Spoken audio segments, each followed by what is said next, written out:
a lot of people arguing for Brandon Curry to win, and they were very close. They were 1 point apart after Friday night's judging. Totally different. Talk about apples and oranges. It's kind of like when Dorian was Mr. Olympia, and you had guys with much better shape like yourself, like Flex Wheeler, like Sean Ray. So what do when you have someone who's got that beautiful shape and symmetry and those lines, and then you just have this brutal mass monster next to them?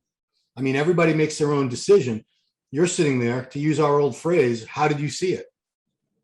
I think when something comes close to that, I think you should judge what that athlete does with the title. Or is he a great ambassador?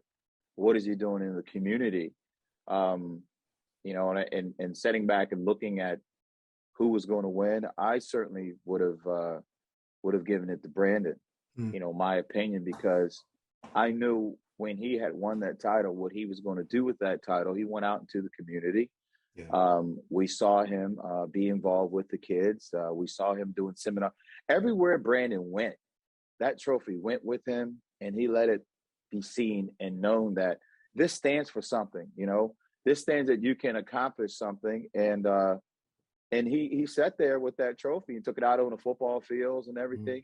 Yeah. And that was just, we hadn't seen that in a long time. And that's what we're missing. And I haven't seen Ramy do anything with the title in the last year that he's had that title. Nobody saw him. I mean, he just kind of like disappeared, went home, and you didn't hear of him until he actually started training in the gym with Dennis. Yeah. So yeah. I think, a lot comes along with that title other than just the physique. So now let's go to the physique. Yeah. I think overall, Brandon had better lines. I think better presentation. And I don't think a Mr. Olympia should win just because he's the biggest guy on the stage. I think when you talk about professional athlete, IFBB pro, and again, that's what has kind of fell by the wayside when Joe Weider was alive, that, we were held to certain standards. We had to show up. I mean, I know these guys missed their peak. Both of them missed their peak.